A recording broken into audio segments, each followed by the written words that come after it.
Christ, Dieu. Stratégies et méthodologies pour faire la dawa. Certaines sont moins efficaces, tandis que d'autres le sont davantage.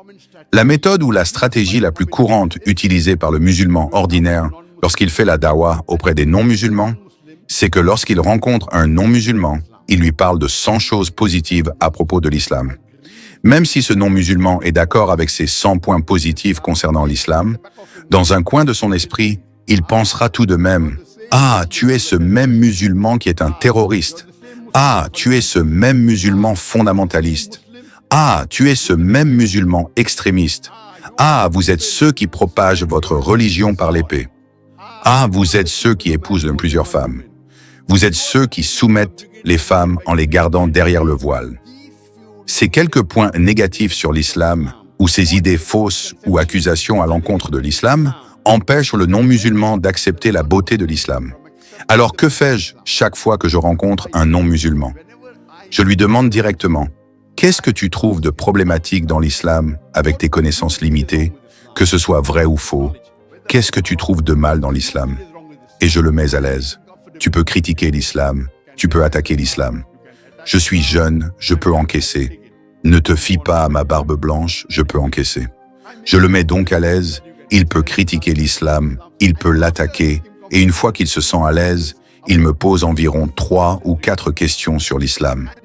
Et ces 3 ou 4 questions qu'il pose font invariablement partie des 20 questions les plus fréquemment posées par les non-musulmans, les 20 questions les plus courantes sur l'islam posées par les non-musulmans. Je suis dans le domaine de la dawa depuis plus de 30 ans et j'ai constaté qu'à chaque fois que je voyage dans différentes régions du monde, ces 20 questions courantes sont toujours les mêmes. Donc, ce que je demande à mes frères et sœurs musulmans, c'est que vous devez connaître les réponses à ces 20 questions les plus fréquemment posées à propos de l'islam par les non-musulmans. Et normalement, lorsque vous donnez une réponse, elle doit être complète, globale. Et je préfère que la réponse contienne des citations du Coran, des hadiths authentiques, afin de montrer aux non-musulmans le point de vue islamique, même s'il n'est pas d'accord. Nous pouvons citer les écritures du non-musulman, que ce soit la Bible, les Védas, les Upanishads, la Bhagavad Gita, afin de pouvoir prouver, à partir de leur propre texte, le point de vue islamique. La réponse doit contenir des raisons et de la logique. Elle doit aussi contenir des preuves scientifiques, de sorte que la réponse soit complète.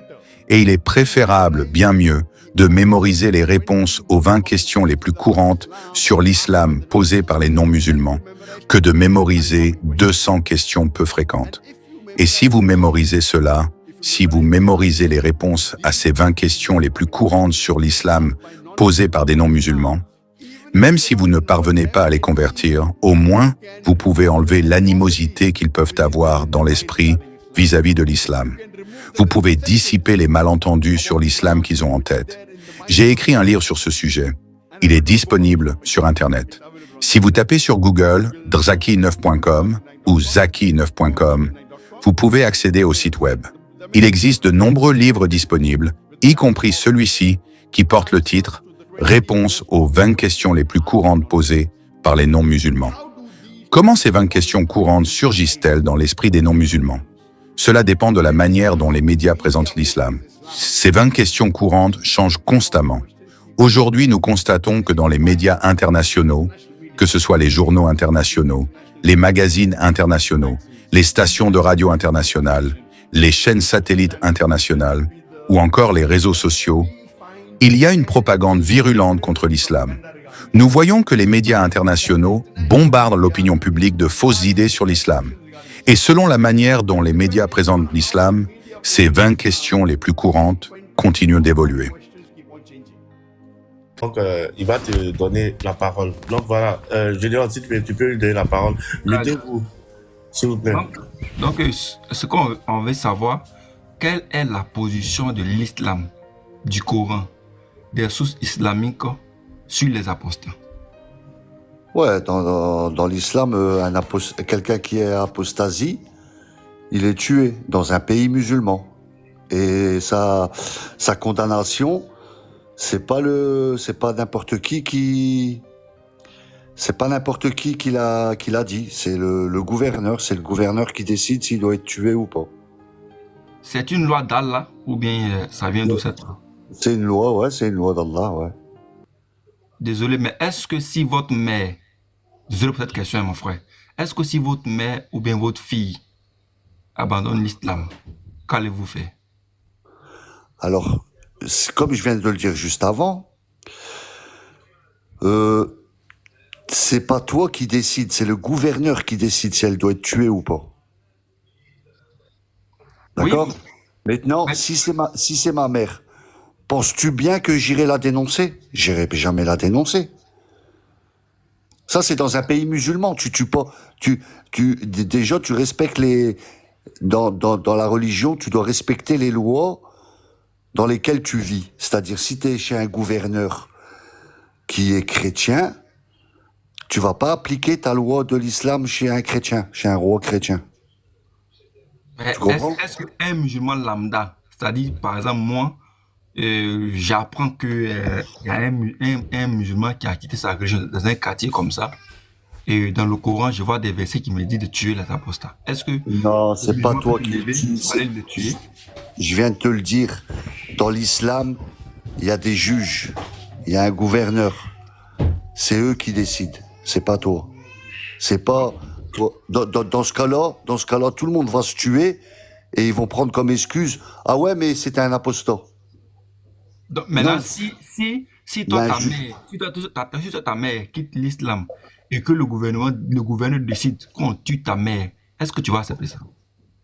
À partir du moment où c'est une loi de Dieu, ouais, je l'accepte. Tu acceptes qu'on tue ta maman? Ouais, je l'accepte. À partir du moment où c'est une loi de Dieu, ça va me faire chagriner, je vais pleurer, je vais être triste.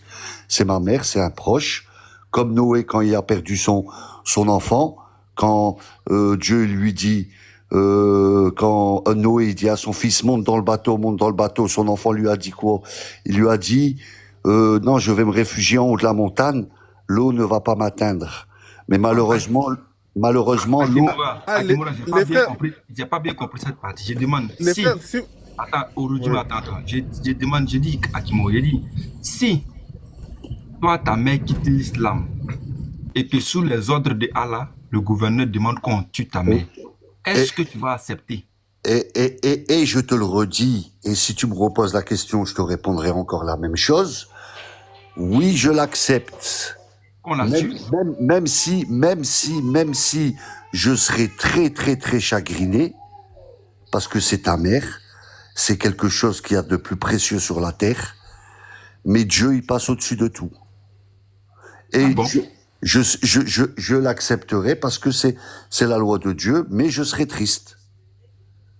Mais est-ce que vous-même, parce que dans le Coran, est-ce que dans le Coran, tel que tu as dit que c'est le gouverneur qui décide, est-ce que dans le Coran, c'est écrit que c'est le gouverneur qui décide? Je suis musulman, mais il voit que non, vous êtes sur le sujet de Aïcha là. C'est quoi le problème? Il n'y a pas autre sujet, on voit pas Aïcha. Ou bien, Non, nous on veut ça. Nous on aime ça. On veut ce sujet-là. C'est ça qui nous plaît. Après, il va te poser une mais question. qu'est-ce que ça fait? Qu'est-ce que ça fait? Masouleke, Ils ont... est-ce que ton prophète a marié Aïcha à 6 ans? Mais si la dit, et que vous n'avez pas le Non, contraire, non, quoi non, le problème? je te dis, toi. Il faut Est-ce que le répondre, prophète a marié Aïcha? Non, si il y a un disque qui a montré, vous avez montré les preuves, il y a un disque qui a montré ça. Il faut répondre alors. Il y a un disque qui a montré ça. C'est vrai, non? Donc, Il moi, a je suis marié pas contre Aïcha à ça. 6 ans. Oui, et je suis vrai, je suis d'accord. Mais où est le problème? À 6 ans, c'est un enfant, non? Elle a marié et puis elle a continué à quel âge? Ah, c'est un enfant. J'ai dit, c'est un est-ce enfant. que 6 ans, c'est un enfant? C'est un enfant, oui, c'est un enfant. Donc ton prophète a marié un enfant. Oui, il a marié un enfant, puis il a dit ça. Ok, Je n'ai pas entendu. voilà. Je n'ai pas entendu. Il a dit quoi? Pasteur, parce que je n'ai pas entendu. Comme vous marié un enfant. Oui, la 10 que vous avez envoyé là, la 10 que vous avez envoyé pour dire qu'Aïcha a été mariée à l'âge de 6 ans et elle a été consommée à 9 ans. Oui. C'est écrit, vous avez la 10, non? Il y en a plein. La question Il y du en a pasteur, plein, la question oui, du pasteur. mais- Mansour, excuse-moi, je te laisse le pasteur. Je n'ai pas entendu. Le pasteur a posé la question. 6 ans, c'est un enfant. Je n'ai pas entendu. Tu as dit quoi? Oui, normalement 6 ans pour enfant. Donc ton prophète a marié un enfant, c'est ça? Il a marié à 6 ans, oui. Si c'est que la 10 dit, c'est vrai. Donc il a marié un enfant. Ok. Oui. Ok, pasteur, c'est bon. Maintenant, et il a consommé, et il a continué, ça dit quoi? La Bible dit quoi? Attends, est-ce que 9 ans, c'est un enfant? 9 ans. Oui. Bon, pour moi, hein, si un enfant, si une fille de 9 ans, par exemple, pour moi, c'est plus enfant. Si elle est pubère, voilà, elle peut concevoir un enfant ou elle C'est pas ma peut question. se Est-ce marier. que 9 ans? On ne conjugue pas là-bas. Pour moi, c'est pas un enfant. Pour moi, une fille de 9 ans, Un 9 ans. Est-ce que c'est 9 ans, c'est enfant? pour moi, c'est pas un enfant. 9 ans, c'est pas un enfant. Pour moi. Je suis dans Saïd al-Bukhari, le 68-78. D'après Abd Allah, l'envoyé de Dieu a dit, 2 points. Il n'est pas permis de verser le sang des musulmans qui témoignent qu'il n'y a de Dieu que Dieu, et que je suis l'envoyé de Allah. Il n'y a d'exception que dans 3 cas, 2 points, l'âme pour l'âme, l'époux adultère et l'apostat qui abandonne la communauté musulmane. En d'autres termes, celui qui embrasse l'islam et qui quitte l'islam, on doit le tuer. Maintenant, la question qu'on te pose, si ta mère qui est musulmane aujourd'hui et elle quitte l'islam, elle devient chrétienne ou peut-être elle devient athée, est-ce que toi, Minato, parce que c'est clair, on dit celui qui abandonne sa région, tue-le. Est-ce que toi, Minato, tu dois tuer ta maman? Est-ce que tu es prêt à tuer ta maman? Regarde, je réponds parce que c'est... Regarde, on peut me mettre en grand, là j'affiche une source en même temps. On peut me mettre en grand. Là j'affiche une source qui te fait savoir en fait que c'est pas tes mots récents en fait d'exécuter ma maman, mais qu'on appelle ça, c'est pas des mots récents d'exécuter ma maman, mais l'islam autorise en fait de l'exécuter. Elle va mourir, c'est-à-dire qu'on sera obligé en fait de la tuer. Il n'y a pas de souci par rapport à ce que elle va contre l'islam, et je répète parce qu'elle va contre l'islam, on sera obligé de la tuer. Oui, et j'accepterai ce fait-là qu'on la tue. Lever d'une jeune fille, etc. Et les conséquences que ça a eu sur son corps. Sauf que dans le droit musulman, ça c'est des choses qui sont déjà prises en compte. Par exemple, C'est pas V, hein. J'ai pas parlé de V, je dis son père l'a marié. oui, ben, peu importe. C'est la question, ta grande question, tu vois, c'était le fait que ça a eu des conséquences sur le corps de cette jeune fille, son corps qui n'était pas adapté à avoir un rapport avec un individu qui était adulte. Ok, il n'y a pas de problème. Le problème, c'est que ça, nous, on a déjà pris en compte dans le droit musulman, bien avant le 21e siècle, bien avant le 20e siècle. Il y a des critères qui ont déjà été évoqués. Par exemple, des critères de corpulence pour la consommation. Ça, c'est évoqué par Ibn Abidin, par exemple. C'est le critère de corpulence, c'est un critère important. C'est incroyable. Laisse-moi finir. Vous êtes des fous. Vous êtes des fous. Non, mais je t'explique une chose. Vous savez, Monsieur Dilou, vous avez écoutez, Monsieur Dilou, Monsieur Dilou, une fillette de 8 ans, de 6 ans, de 9 ans. Monsieur Dilou, vous avez mon reproché temps. tout à l'heure, attendez d'interrompre, mais là c'est vous qui êtes en train d'interrompre. Attendez, quand il va finir, vous allez développer. Très bien. Tout ce que je veux dire, c'est qu'en fait, le premier point, c'est de dire que le vrai problème avec le mariage des petites filles que vous voulez mentionner, ou le vrai problème avec le mariage des mineurs, c'est un problème de consommation, parce que vous dites que la consommation du mariage avec ce type de personnes entraîne des souffrances physiques. On est d'accord, on le sait. Maintenant, nous, on dit quoi? Nous, on dit que notre droit, le droit musulman, il sait déjà ça. Il n'a pas attendu le 21e siècle pour le savoir, il le sait déjà, et il a posé des critères qui étaient des critères pour éviter ça. Par exemple, des critères de corpulence, des critères la corpulence est associée, par exemple, à la capacité à endurer un rapport. Ça, c'est le premier point. Le deuxième point, c'est que vous semblez dire Qui décide du rapport qu'elle accepte? Qui? Al-Wata? Qui décide que cette fille de... Non, c'est très important ça, il faut que tu répondes. Oui. Qui décide que cette fille qu'on a mariée à 8 ans, 9 ans ou 10 ans, qu'elle supporte la pénétration? Qui? j'ai pas Comment terminé. tu peux le savoir? J'ai pas terminé. Non, j'ai pas mais terminé. réponds à cette question. Je vais te répondre. On sait scientifiquement qu'il y a des critères physiques qui permettent d'analyser, par exemple, la possibilité ou non d'un rapport. Le premier critère qui a été mentionné par les savants musulmans, laisse-moi finir. Le premier critère qui a été mentionné par les savants musulmans, c'est un critère de corpulence, parce qu'on sait que la corpulence, le changement de la corpulence d'une jeune femme est associé avec la capacité d'avoir un rapport. Ça, c'est le premier point. Mais on n'a même pas besoin d'aller jusque-là. Je vais te dire une chose. Les savants musulmans, ils sont parfaitement au courant de ces problématiques. Et il y a certains savants musulmans qui ont fixé un âge légal pour le mariage. Il y a certains musulmans aussi anciens que le XIIe siècle. Par exemple, Razi, dans son tafsir de Sourate 24, verset 2, il dit quoi? Il dit que pour qu'il puisse y avoir une consommation, le meilleur avis c'est qu'il y ait la capacité rationnelle et qu'il y ait la puberté. Il dit ça, par exemple. Voilà, 12e siècle. 12e siècle. On n'est pas au 21e siècle, on est au 12e siècle. 6 ans, rationnel. Laisse-moi finir. 8 ans, 10 ans, 12 ans, 15 ans, 16 ans, rationnel. Laisse-moi finir. C'est incroyable ce que tu es en train de dire. J'ai pas donné d'âge, c'est toi qui parles d'âge pour le moment. Moi, j'ai pas parlé d'âge, je te donne les critères qu'on a donnés. Ensuite, autre chose importante, un gouverneur, un juge, et ça c'est connu dans le droit musulman, il a la possibilité de restreindre certaines pratiques. Ça a déjà été fait du temps du califat d'Omar, par exemple. Il a la possibilité de restreindre certaines pratiques quand il estime qu'elles contreviennent à une certaine cohésion sociale. Par exemple, certains savants musulmans aujourd'hui te disent qu'on a l'obligation de fixer un âge minimum pour le mariage. Certains savants musulmans te disent également que, par exemple, selon des critères de urf, c'est-à-dire de convention sociale, on a par exemple l'obligation de dire finalement ce type de mariage, on devrait plutôt l'éviter pour des questions de cohésion sociale. T'as encore d'autres éléments encore plus intéressants. Tu as certains savants qui rapportent, un des avis de Shafi'i par exemple, un des fondateurs des 4 écoles juridiques, qui est dans la question de la kafara. Tu sais c'est quoi la kafara? C'est la compatibilité au mariage. Et certains incluent quoi dans la kafara? Ils incluent le critère de l'âge. Tu as parlé de l'âge? Ben voilà, ils ont inclus le critère de l'âge. On est quoi là? On est au 10e siècle. On n'est pas au 21e siècle. Tout ça pour dire que les problématiques que vous mentionnez et que vous semblez considérer comme totalement catastrophiques, bah finalement, c'est des problématiques qui ont été traitées un millénaire avant ce que vous dites. Et le dernier point que je voudrais faire, avant de terminer mon intervention, et je vous laisserai parler, c'est que vous avez mentionné, oui, le Coran est contextuel, et il ne mentionne pas ça, ça prouve l'ignorance d'Allah. Mais Allah, vous croyez vraiment que dans le Coran, Allah, il va détailler toutes les règles et toutes les manières de faire? Non. Allah, il dit dans le Coran que les hommes ont à réfléchir.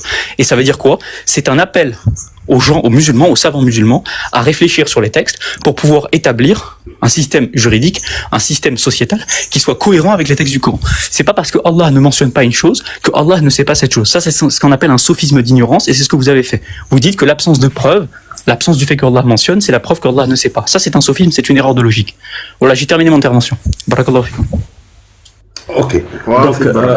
Donc, une fillette de 4 ans, 6 ans, 8 ans qu'on veut marier, parce que c'est pas interdit dans l'islam, c'est halal. On est d'accord, c'est halal. Une fillette de 4 ans, 6 ans ou 8 ans, comment tu sais qu'elle supporte? Et comment elle donne son avis? C'est-à-dire, oui, je veux me marier avec ce vieux et comment qu'une fillette de cet âge-là puisse enfanter, être responsable dans la vie, ça veut dire donner la vie et s'occuper d'un bébé. Comment, quand on est bébé, à 4 ans, 6 ans, 8 ans? Expliquez-moi ça, expliquez-moi cette religion mortifère que vous êtes en train de défendre. Comment savoir si cette fille n'aura pas de problème une fois le rapport sexuel consommé? Comment vous essayez d'abord, vous essayez, et si elle meurt, elle est morte. Monsieur Dielou. Oui. Est-ce que vous pouvez citer une phrase de la réponse de Van Rijk? Une seule phrase. Si vous avez compris ce qu'il a dit. Non, j'ai pas compris. Mais tu te fous de moi ou quoi? Des insanités qu'il déblatérait depuis tout à l'heure. Il a déblatéré quoi? Écoute. Tout ce qu'il a dit. Et je le dis haut et fort, nous n'avons jamais peur d'assumer le Coran. Le Allah il dit de tuer lui là, on le fait. Le Allah il dit de tuer lui là, on le fait. Et moi nous on assume. Allahu Akbar. Nous on assume. Pourquoi? Parce que c'est Dieu qui a dit de le faire. Allah a dit dans le Coran, toute personne qui manque de respect au prophète doit être éliminée. L'islam se répand et Inch'Allah, il va se répandre dans le monde entier et l'islam vaincra.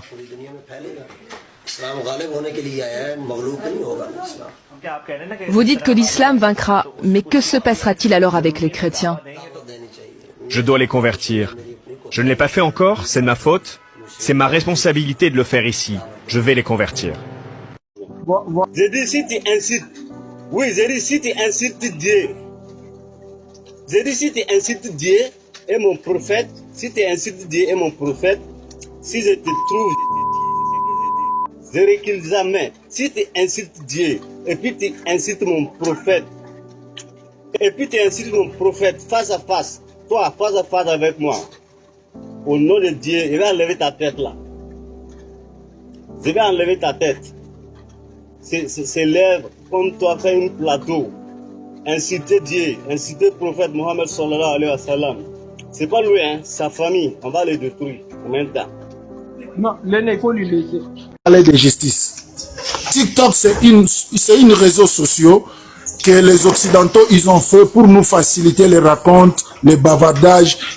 Ils ont fait ça de leur façon. Qu'on ne fasse pas de cela une place pour créer la haine. Ça va te profiter à rien du tout. Imaginez celui que plus de milliards de personnes adorent. Toi, qui n'as même pas de garde-corps, tu viens, tu te poses devant lui, tu l'insultes. Tu ne sais pas qui va te demander le compte dans le route ou bien dans la maison ou bien quelque part. Donc, ne cherchez pas de problème pour rien du tout. À cause de quelque chose que tu devrais le faire de la façon sage. Tu peux pourtant poser cette question d'une façon ou d'une autre sans pourtant aller se créer des ennemis pour rien du tout. Donc moi je te conseille, étant que père spirituel, je suis le petit-fils de El Hadj Omar Foutiyou Tall. Chez nous là-bas, on est vraiment des grands chefs au Sénégal. Celui qui connaît le Sénégal, il connaît qui est la famille Tall. Mon nom c'est pas Special Treatment, je viens de la famille Tall. Donc je te donne conseil gratuit. Moi je suis monté sur le live de mon fils, mon petit frère, mon collègue Ahmed, pour lui dire merci beaucoup pour ce qu'il a fait. Donc je ne suis pas monté, c'est pas de mon genre de monter dans le live pour clasher avec les gens. Moi je monte seulement quand il y a quelque chose. S'il n'y a pas quelque chose, je ne monte pas. Mais je profite de l'occasion de te conseiller. Fais ton débat. Tu as le droit de débattre avec les gens. Mais ne cherchez pas à te chercher, te créer des problèmes. Parce que quand tu vas créer des problèmes, tu insultes le père de quelqu'un. Et ce papa-là, il a 12 enfants. Sache bien que même si lui, il a dit à ses enfants, laissez tomber. Il y a un enfant là qui ne va pas laisser tomber.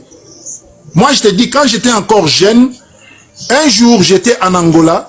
Et à mon retour, ma maman me disait qu'il y a un enfant, il y a un garçon qui l'avait giflé. Ah, j'ai dit, maman, il faut laisser tomber. Ce sont des impolis, maman. L'essentiel, tu n'es pas blessé. Il n'y a rien, il faut te saisir. Déjà, c'est pas ce qui était dans ma tête. J'ai calmé ma maman. Mais quand je suis sorti, j'ai demandé à mes voisins, est-ce que qui avait giflé ma maman? On m'a montré que c'est l'enfant tel là. Je suis quitté chez moi pour lui attendre devant la porte de la maison. Je ne vais pas te dire le scandale que j'ai fait ce jour-là.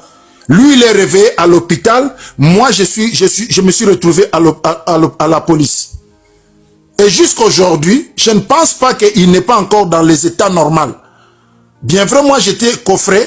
Lui, il était réveillé à l'hôpital, mais il n'est plus encore être humain. Pourquoi? Parce que il ne savait pas que quand il a touché cette vieille femme, il y a de ses enfants, de ces vieilles femmes, les autres vont laisser tomber et les autres ne vont pas laisser tomber. Voilà, les autres, ils ont laissé tomber. On est 4. Mais moi, j'ai dit, niet, c'est ma mort ou bien ma vie. Quelqu'un touche ma mère.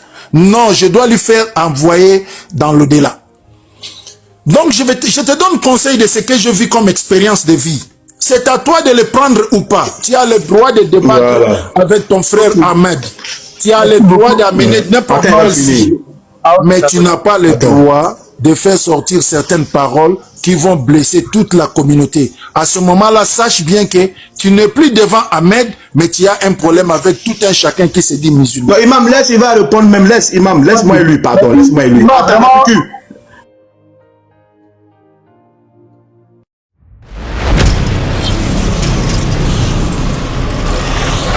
Jésus-Christ est Dieu.